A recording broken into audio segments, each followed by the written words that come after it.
अक्टूबर का महीना शुरू हो गया है, लेकिन ऐसा लगता है कि अभी अभी सावन आया हो। देश के अलग अलग हिस्सों में जिस तरह से एक बार फिर तेज बारिश शुरू हुई है, कई राज्यों में बाढ़, जलभराव और लैंडस्लाइड की खबरें आ रही हैं। आप ये तस्वीरें देख रहे हैं। उत्तर प्रदेश, बिहार, बंगाल, तमिलनाडु और महाराष्ट्र समेत कई राज्यों में मौसम की मार दिखाई दे रही है। वहीं पहाड़ी इलाकों में बर्फबारी भी होने लगी है। दार्जिलिंग के पास लैंडस्लाइड और पुल के बहने से कई लोगों के मरने की खबर है।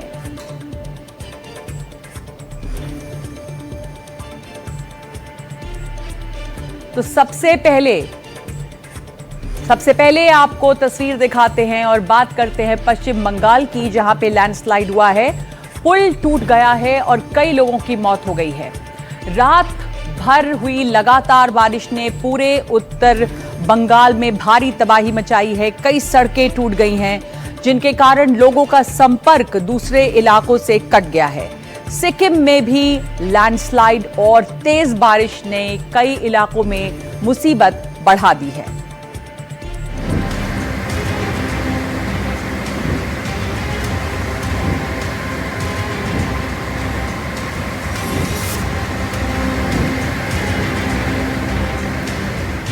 ये तस्वीरें देखिए, नदी उफान पर है, लोहे का पुल टूटा हुआ है और लैंडस्लाइड के चलते एक घर नीचे पानी में गिर रहा है।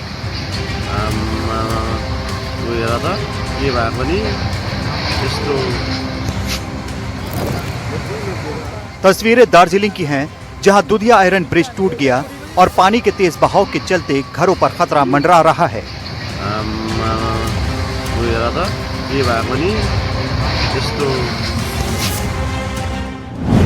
पश्चिम बंगाल, सिक्किम में मौसम का कहर।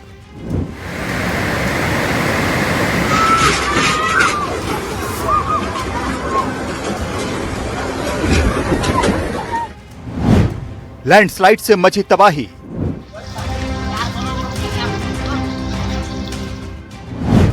टूट गया लोहे का पुल।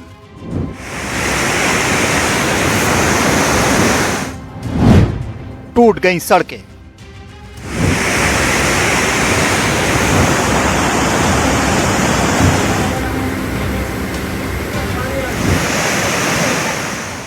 पश्चिम बंगाल के उत्तरी और सिक्किम में शनिवार रविवार रात से हो रही लगातार बारिश ने भारी तबाही मचाई है।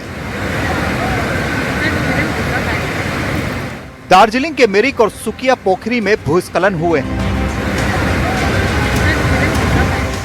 इनमें कुछ लोगों की मौत भी हुई है।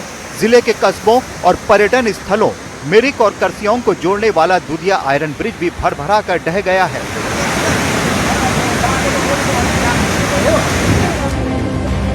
इस पुल को देखिए क्या हाल हो गया है। ये लोहे का पुल सिलीगुड़ी और मिरिक को जोड़ता था। इस रास्ते पर वाहनों की आवाजाही पूरी तरह से बंद कर दी गई ताकि किसी की जान खतरे में न आए। नदी के किनारे रहने वाले लोग बालासोन नदी में जल स्तर में लगातार वृद्धि से चिंतित हैं। नदी का प्रकोप है, हाँ, सारा रात बारिश था, हाँ, इसका वजह से अभी डेंजर जोन में ही है अभी तक, हाँ। अभी जितना बहुत पुराना ब्रिज हुआ था वो ब्रिज अभी टूट गया है अभी, लेकिन गांव में जितना भी आप लोगों का पब्लिक है, अभी कुछ कैजुअलिटी तो नहीं है। 8-10 लोग घर तो भगाया है अभी, हाँ, फिर भी बाकी तो आदमी सुरक्षित है। तो रात को 3 बजे तक तो पूरा भारी बारिश हुआ। तो उसी टाइम में ये हाईवे का जो मिरिक जाने का एक ब्रिज था, स्टील ब्रिज अभी यहाँ पे है, ये चला गया। तो गांव का आदमी जितना भी है सब आतंकित हो गया। तो सब हम लोग जागरूक हो गए। रात भर हम लोग कोई भी दूरी आदमी कोई भी नहीं हुआ अभी तक। ब्रिज टूटने से स्थानीय लोगों की परेशानी बढ़ गई है। हालात पर नजर बनाए रखने के लिए पुलिस प्रशासन के लोग मौके पर मौजूद हैं। ये जानकारी मिली है कि कुछ इलाकों में रास्ते टूट गए हैं। जो लोग फंसे हैं उन्हें बाहर निकालने की कोशिश की जा रही है। कर्सियंग वाला रोड जो कर्सियंग से दार्जिलिंग जाता है, वो रोड में दिलाराम के पास लैंडस्लाइड हुआ है। वो रोड अभी ब्लॉक्ड है, उसको क्लियर कर रहे हैं हम लोग।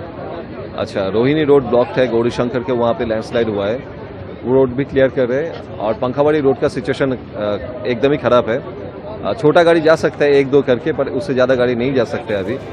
पुल टूटने के अलावा तेज बारिश की वजह से यहाँ कई रास्ते बर्बाद हो गए हैं। इन्हें भारी नुकसान हुआ है। दार्जिलिंग में भारी बारिश के कारण सभी पर्यटन स्थलों को बंद कर दिया गया है। ये दार्जिलिंग का बिजनबारी इलाका है। यहाँ तेज बारिश और लैंडस्लाइड ने हालात बिगाड़ दिए हैं। गांव के पास बने इस पुल को भी नुकसान हुआ है। आप देख सकते हैं कि नदी में पानी कितनी तेजी से बह रहा है। किनारे पर बसे घरों पर भी खतरा मंडरा रहा है। राहत और बचाव कार्य जारी है, लेकिन रुक रुक कर हो रही बारिश इसमें बाधा बन रही है। सैलानियों और स्थानीय लोगों को हिदायत दी जा रही है कि बाहर ना निकलें।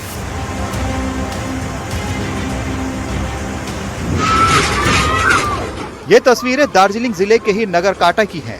बताया जा रहा है कि पानी के तेज बहाव में कुछ गाड़ियां भी बह गईं। भारी बारिश से दार्जिलिंग का सिक्किम से संपर्क टूट गया है। सिक्किम में भी कई इलाकों में बारिश और लैंडस्लाइड ने तबाही मचाई है। सिक्किम में भारी बारिश के कारण लोग सहमे हुए हैं।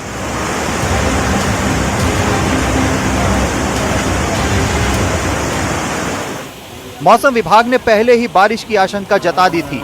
आईएमडी ने 5 अक्टूबर के लिए सिक्किम के सभी 6 जिलों के लिए 2 रेड अलर्ट जारी किए थे, जिसमें मध्यम गरज के साथ बिजली गिरने, भारी बारिश और 30 से 40 किलोमीटर प्रति घंटे की रफ्तार से तेज हवाओं का अनुमान लगाया गया था।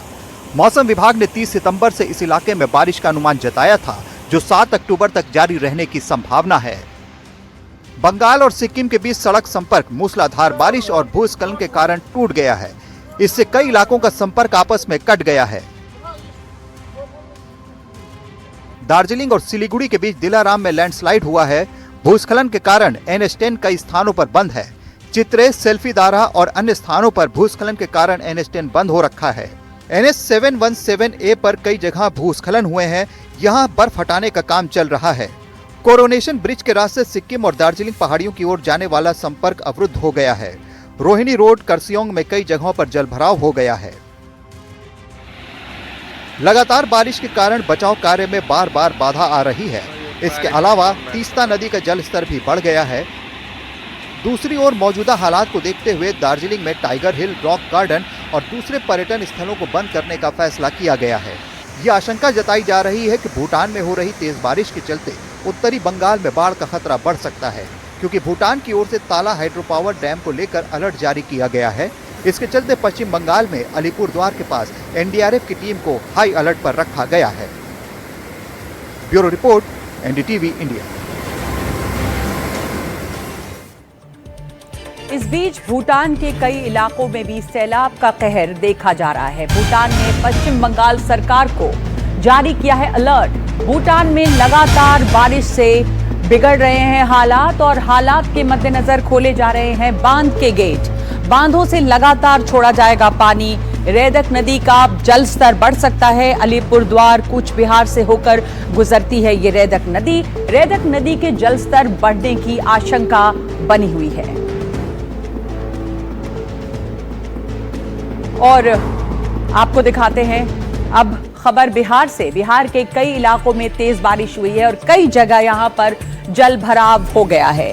कुछ जगह पे तो शहर के अंदर जैसे नदी और तालाब बन गए हैं। आसपास जितनी भी वहां पर बिल्डिंग्स हैं, जैसे कि अस्पताल, जेल, इन सभी जगहों में पानी घुस गया है।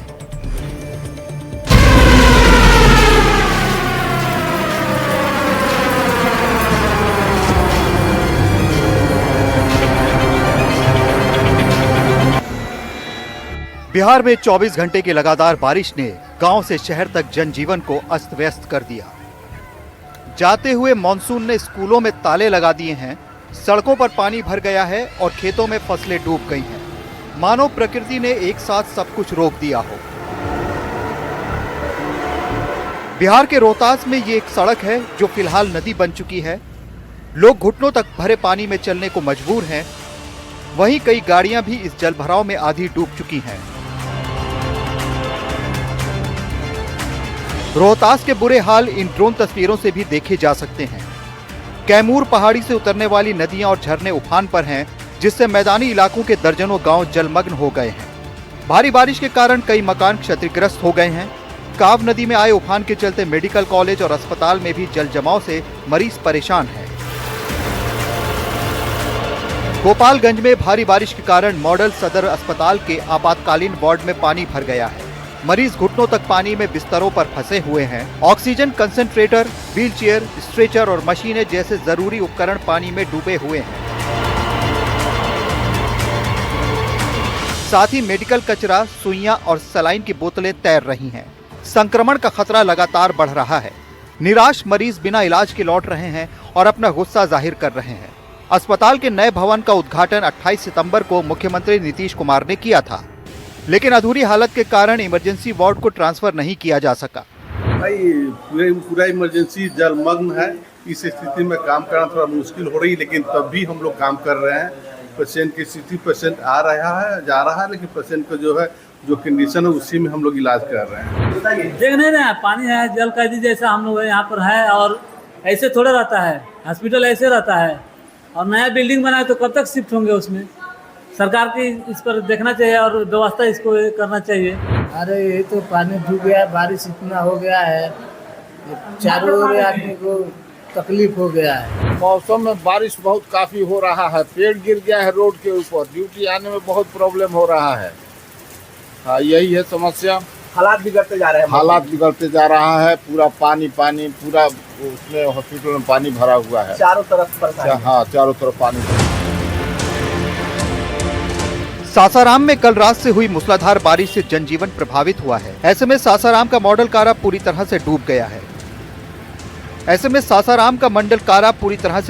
है। सासाराम के पहाड़ी इलाके से बरसात का पानी आ गया है और पूरे मंडल में फैल गया है, जिससे मंडल कारा के कर्मियों को ही नहीं बल्कि कैदियों को भी परेशानी हो रही है। पानी परेशानी हो रहा है सबका। पानी निकालने के कोई प्रबंध किया जाए।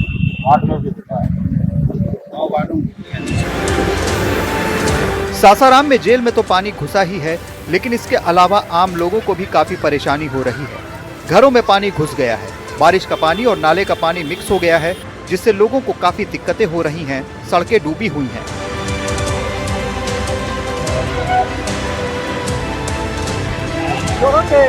बीते 2 दिनों से लगातार हो रही मूसलाधार बारिश ने रक्सौल और उसके आसपास के इलाकों में भारी तबाही मचा दी है। कई घरों में बाढ़ का पानी घुस चुका है। लोगों की रोजमर्रा की चीजें पानी में तैर रही हैं। कुछ लोग जरूरी सामान लेकर ऊंचे स्थानों की ओर पलायन करने को मजबूर हैं। एक शख्स पानी के तेज बहाव में एक बकरी को अपने कंधे पर उठाकर आगे बढ़ने लगा। किलोमीटर से होता काफी ज्यादा दिक्कत हुआ। तो कहाँ घर पर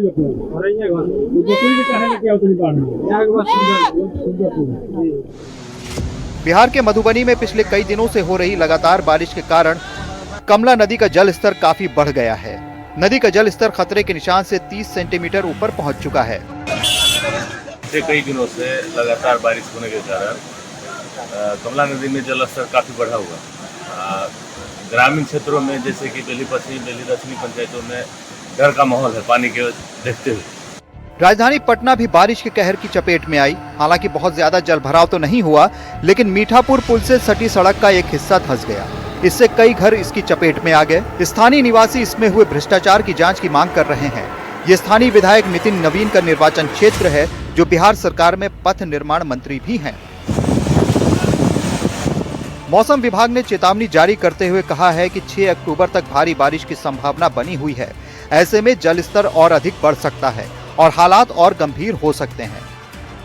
प्रशासन की ओर से अभी तक राहत या बचाव कार्यों की कोई ठोस पहल नहीं की गई है, जिससे बाढ़ प्रभावितों की मुश्किलें बढ़ती जा रही हैं। स्थानीय लोग प्रशासन से जल्द राहत और बचाव कार्य तेज करने की मांग कर रहे हैं। Bureau report, NDTV India. Uttar Pradesh और मध्य प्रदेश के कई जिलों में पिछले 1-2 दिनों में तेज बारिश हुई है और ये माना जाता है कि साल के इस वक्त पानी नहीं बरसता, बारिश इतनी नहीं होती। मध्य प्रदेश में तो कई जिलों में इस बार रिकॉर्ड तोड़ बारिश हुई है। यूपी के कई जिलों में शनिवार से रुक रुक कर तेज बारिश हो रही है। अक्टूबर के महीने में मौसम ने अचानक यू टर्न लिया है। अक्टूबर में जुलाई अगस्त जैसे तेज बारिश दिख रही है। तस्वीरें देवरिया की हैं, जहां शनिवार को तेज बारिश के साथ तूफान भी आया। इसने कैसे बर्बादी मचाई, ये उसका मंजर है। बताया जा रहा है कि करीब 20 घंटे तक बारिश का सिलसिला जारी रहा। तेज हवा चलने से पेड़ गिर गए, कोई दुर्घटना ना हो जाए, इसके लिए कुछ जगह एहतियातन बिजली भी काटनी पड़ी। शनिवार को हुई तेज बारिश से यूपी की राजधानी भी बुरी तरह भीग गई। कई जगह पानी जमा हो गया। पश्चिमी यूपी के कई जिलों में रविवार और सोमवार को मध्यम और तेज बारिश का अलर्ट है। कुछ जगह ओले भी गिर सकते हैं। भारी बारिश की वजह से खेती को भी नुकसान पहुंच सकता है। यूपी बिहार की तरह मध्य प्रदेश में भी कई जिलों में शनिवार को तेज बारिश हुई।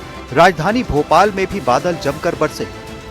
एमपी में 10 अक्टूबर तक मानसून की पूरी तरह विदाई की संभावना है, लेकिन इससे पहले अगले 3 दिन कई इलाकों में रुक रुक कर हल्की से मध्यम बारिश हो सकती है। कुछ जगहों पर तेज बारिश भी देखने को मिल सकती है। ये तस्वीरें एमपी के ही हरदा से आई हैं। बारिश के चलते नदी उफान पर आ गई है। मटकुल नदी पर बने पुल के ऊपर से पानी का तेज बहाव है, लेकिन लोग जान जोखिम में डालकर पुल को पार कर रहे हैं।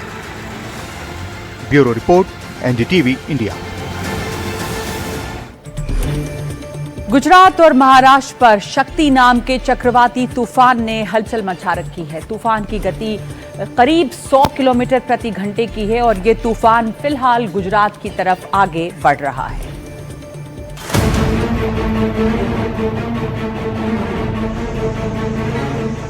अरब सागर में मानसून के बाद मौसम का पहला चक्रवाती तूफान शक्ति समुद्र में हलचल मचा रहा है। इसकी गति 100 किलोमीटर प्रति घंटा है, जिसके चलते तटीय इलाकों में तेज हवाएं चल रही हैं। चक्रवाती तूफान गुजरात की तरफ आगे बढ़ रहा है।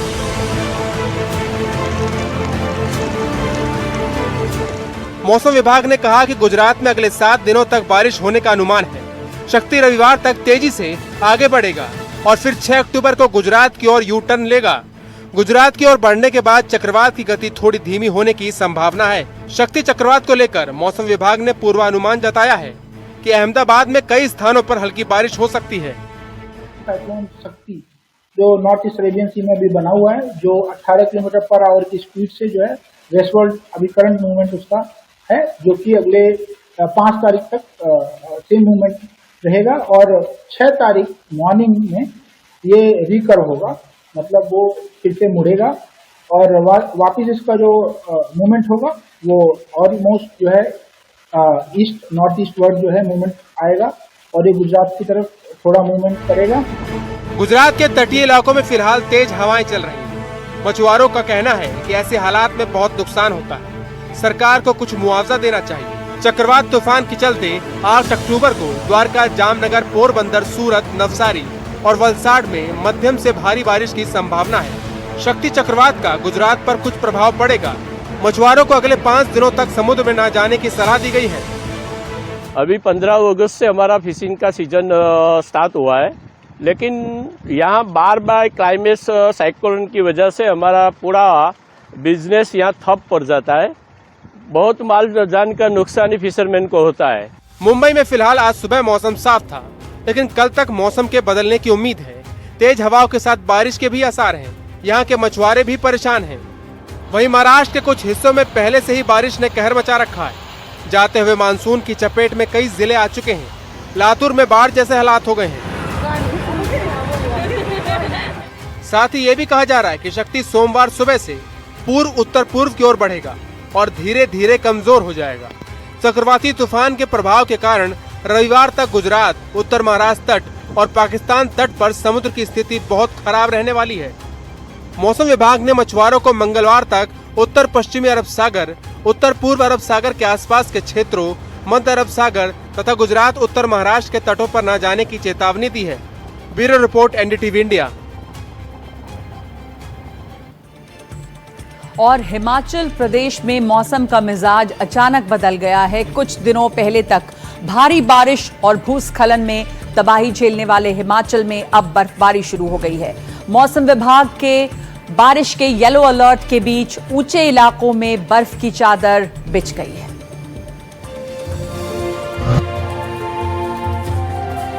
हिमाचल प्रदेश में पर्यटकों के लिए मौसम खुशनुमा हो गया। हिमाचल प्रदेश के पर्यटन स्थल हिमपात से निखर उठे हैं। सीजन की पहली बड़ी बर्फबारी है। मनाली और लाहौल के पर्यटन स्थल बर्फ से सफेद हो गए। वहीं दूसरी ओर हिमपात से लेह के मुसाफिरों की दिक्कत बढ़ गई है। रोहतांग, बारालाचा, शिंकुला व कुंजुम दर्रे सहित मनाली और लाहौल स्पीति के ग्रामीण क्षेत्रों में भी हिमपात हो रहा है। कुल्लू मनाली में भी बारिश का क्रम जारी है, जिससे मौसम ठंडा हो गया है। समय से पहले हिमपात से लेह की सप्लाई भी प्रभावित हुई है। मनाली से रोहतांग होकर ले जा रहे डीजल और पेट्रोल के टैंकर भी मढ़ी में रुकने पड़े हैं। इसके अलावा अन्य वाहनों को भी प्रशासन ने रोक दिया। कई ट्रक अटल टनल होकर लेह जाते हैं, लेकिन डीजल और पेट्रोल के टैंकर सुरक्षा की वजह से अभी भी रोहतांग पास से होकर ही भेजे जाते हैं। हिमपात की रफ्तार तेज होती देख रोहतांग पास में वाहनों की आवाजाही को रोक दिया गया है। रोहतांग पास सहित राहनी नाला, मढ़ी, गुलाबा, कोकसर, अटल के नॉर्थ और साउथ पोर्टल व अंजनी महादेव में बर्फबारी हो रही है। समय से पहले हिमपात से लेह की सप्लाई भी प्रभावित हुई। इन दिनों लेह लद्दाख के लिए सेना के रसद सहित लोगों की जरूरत के सामान को लेकर ट्रकों की आवाजाही जारी है। 15 अक्टूबर के बाद हिमपात की अधिक आशंका रहती है, लेकिन इस बार अक्टूबर के पहले हफ्ते में मौसम मेहरबान हो गया। लेह से मनाली आ रहे वाहन भी जगह जगह रुक गए। धर्मशाला में ताजा बर्फबारी हुई है। यहाँ की धौलाधार की पहाड़ियों पर अचानक बर्फ की चादर बिछ गई। निचले इलाकों में ठंड बढ़ गई है और टूरिस्टों का आना जाना भी शुरू हो गया। ये आने वाली सर्दी का इशारा भी है। हिमाचल प्रदेश में मौसम विभाग के अनुमान के अनुरूप जो है वो आज प्रदेश में बरसात भी हुई और साथ के साथ आंधी तूफान भी चला। वहीं बात करूं मैं ऊपरी क्षेत्रों की, तो ऊपरी क्षेत्रों में आज जमकर बर्फबारी हो रही है। मैं इस वक्त हूं जिला कांगड़ा में और जिला कांगड़ा के साथ धौलाधार की पहाड़ी है। आप मेरे पीछे देख सकते हैं, एक और कैमरा पर्सन को कहूंगा जरा विजुअल दिखाएंगे। मेरे पीछे आप देख सकते हैं ये धौलाधार की पहाड़ी है। कल तक यहाँ पर कोई बर्फ नहीं थी, लेकिन आज आप देख सकते हैं पूरी पहाड़ी जो है वो बर्फ से लद गई है। जो ऊपरी भाग है इस धौलाधार पहाड़ी का अब पूरा जो है वो बर्फ से लद गया है। इस बर्फबारी के चलते ये जो चेंज जो है वो मौसम में आई है, जो मौसम ने करवट ली है, उसी के चलते अब प्रदेश में जो है वो ठंड ने दस्तक दे दी है। उत्तराखंड के पहाड़ों में भी इस बार खूब बर्फबारी का अनुमान है। मौसम वैज्ञानिकों का कहना है कि ला नीना के असर के चलते ऐसा होगा। इस बार सर्दी के दिन भी अधिक होंगे, जबकि मौसम में ठंडक मार्च अंत तक बनी रहेगी। ठंड ज्यादा होने के कारण इस बार पहाड़ों में खूब बर्फबारी देखने को मिलेगी। Bureau report, NDTV India. और अभी ले रहे हैं एक छोटा सा ब्रेक। ब्रेक के बाद देखिए जहरीले कफ सिरप के लिए जिम्मेदार लोगों को सजा कब।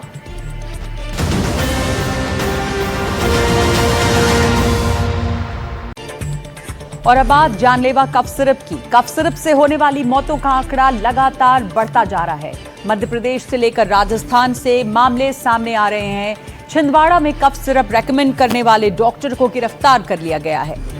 दवाइयों की दुकानों पर छापेमारी की जा रही है। मध्य प्रदेश सरकार ने SIT भी बना दी है जो तमिलनाडु जाकर जांच करेगी। लेकिन सवाल है कि आखिर इन गुनाहगारों पर सख्त एक्शन कब होगा।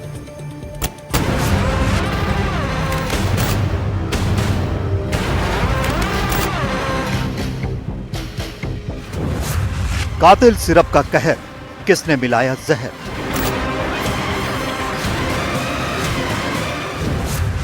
खांसी की दवा कैसे बन गई जानलेवा।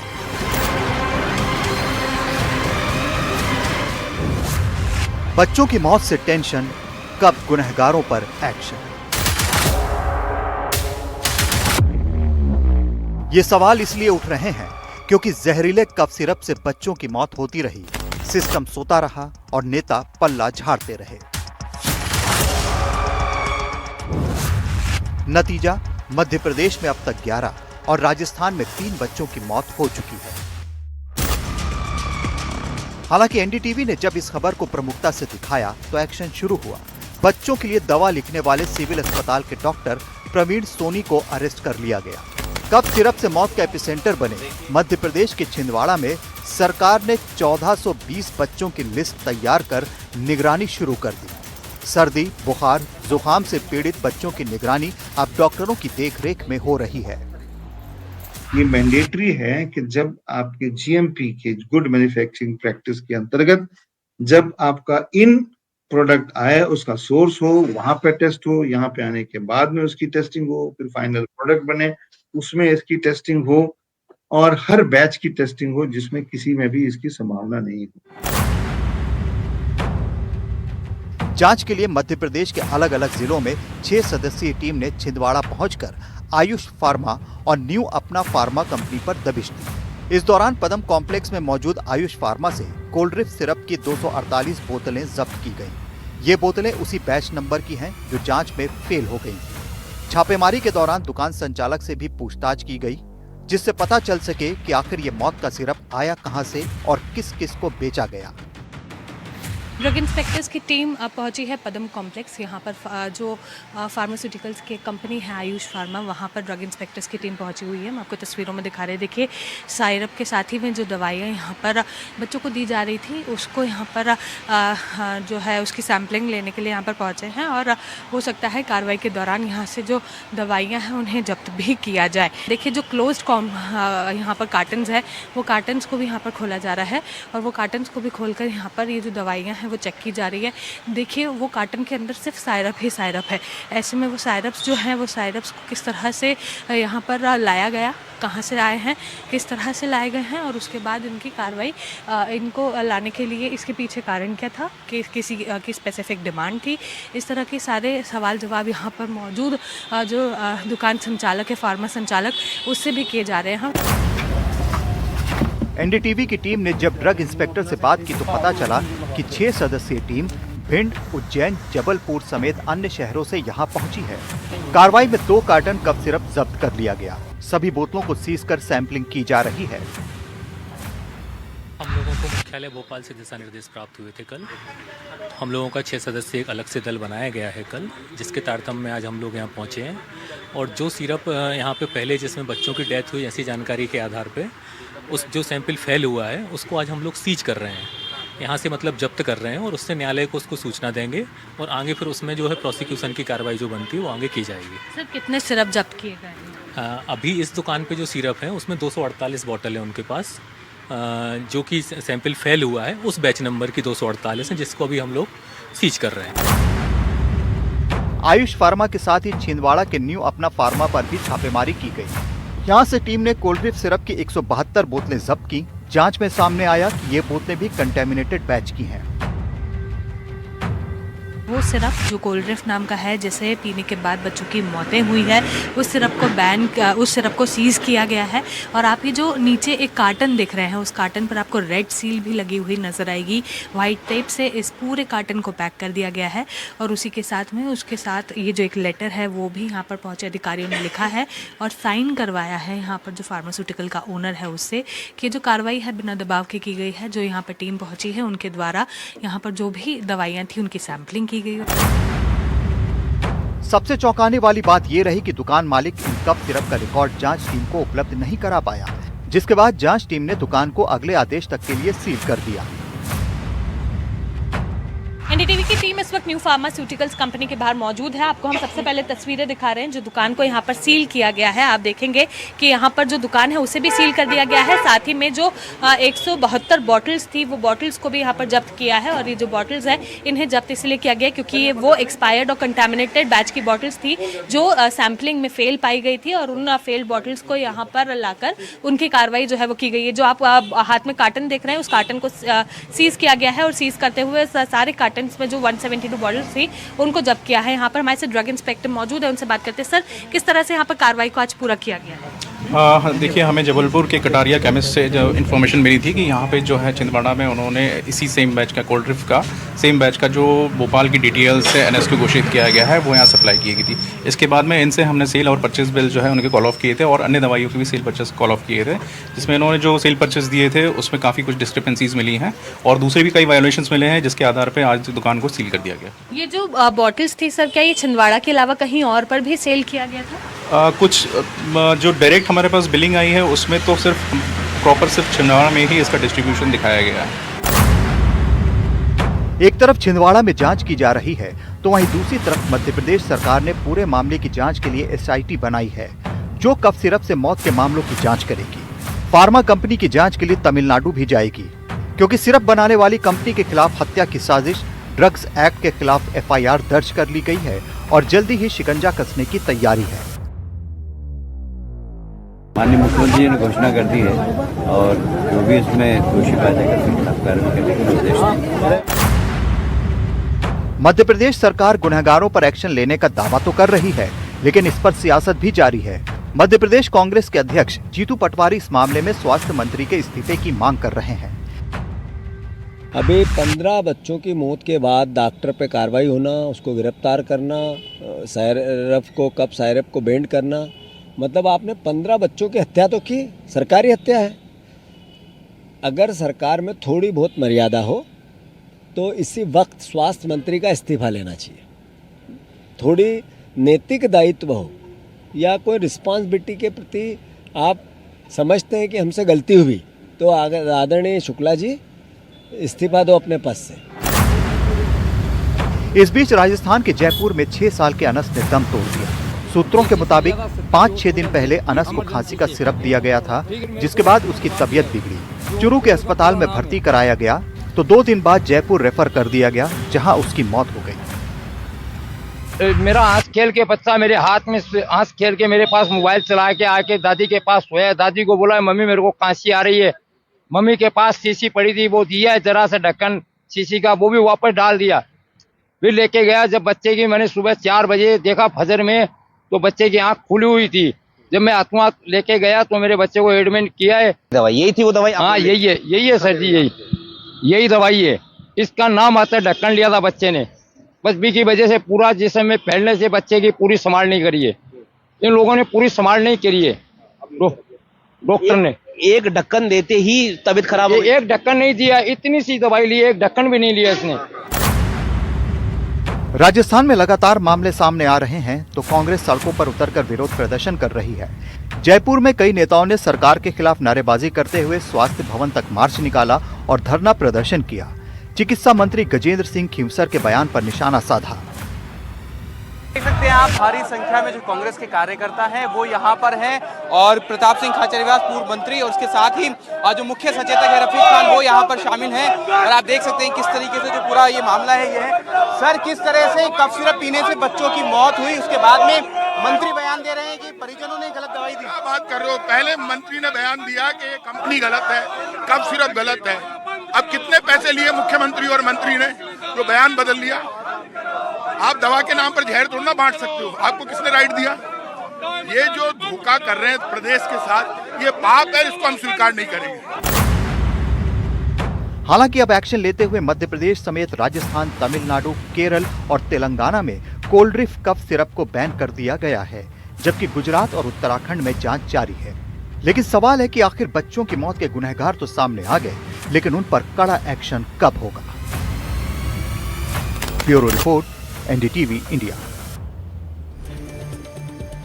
और इस जानलेवा कफ सिरप से जुड़ी इस वक्त ब्रेकिंग न्यूज आ रही है। बच्चों की मौत के मामले में बड़ी खबर है कि राजस्थान और मध्य प्रदेश में कफ सिरप लेने से बच्चों की मौत का मामला जो है वो केंद्रीय स्वास्थ्य मंत्रालय में बैठक इस बारे में शुरू हो गई है। और अभी यहाँ पर केंद्रीय स्वास्थ्य सचिव की अध्यक्षता में ये बैठक चल रही है। सभी राज्य और केंद्र शासित प्रदेशों के स्वास्थ्य सचिव और ड्रग कंट्रोलर इसमें शामिल हैं। वीडियो कॉन्फ्रेंसिंग के जरिए ये बैठक हो रही है। बैठक का मुख्य एजेंडा कफ सिरप के सही उपयोग पर चर्चा है। दवाओं की क्वालिटी सुनिश्चित करने और दवा सुरक्षा और गुणवत्ता नियंत्रण पर केंद्रित है।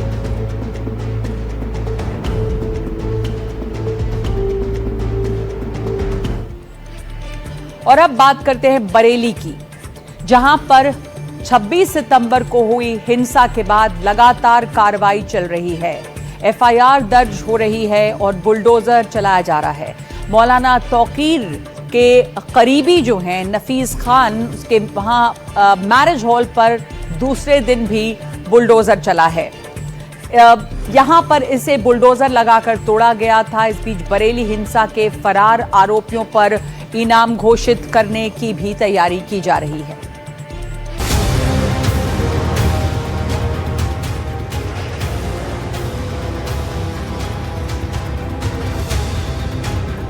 बरेली में नफीस खान के मैरिज हॉल पर रविवार दूसरे दिन भी बुलडोजर चला। यह एक्शन उन लोगों के लिए प्रशासन की चेतावनी है कि जो भी कानून तोड़ेगा उसका क्या हाल होगा। 26 सितंबर को बरेली में हुई हिंसा के बाद मौलाना तौकीर रजा और उसके करीबियों पर ऐसी ही कार्रवाई हो रही है। नफीस तौकीर रजा का सबसे करीबी माना जाता है। उस पर लोगों को भड़काने के आरोप हैं, करोड़ों की अवैध संपत्ति बनाने के आरोप हैं। तौकीर रजा के जो सहयोगी हैं नफीस खान, उनकी संपत्ति पर आज भी आप देखिए ये बहुत बड़ा बैंक्वेट हॉल है और यहाँ पर कल से तोड़फोड़ चल रही है। आधे से ज्यादा बैंक्वेट हॉल को जमींदोज कर दिया है बुलडोजर ने। और जो चीजें बुलडोजर से नहीं टूट रही थी वो आप देखिए कि अब उसके लिए भारी भरकम ड्रिलिंग मशीन लेकर आई है। यहाँ पर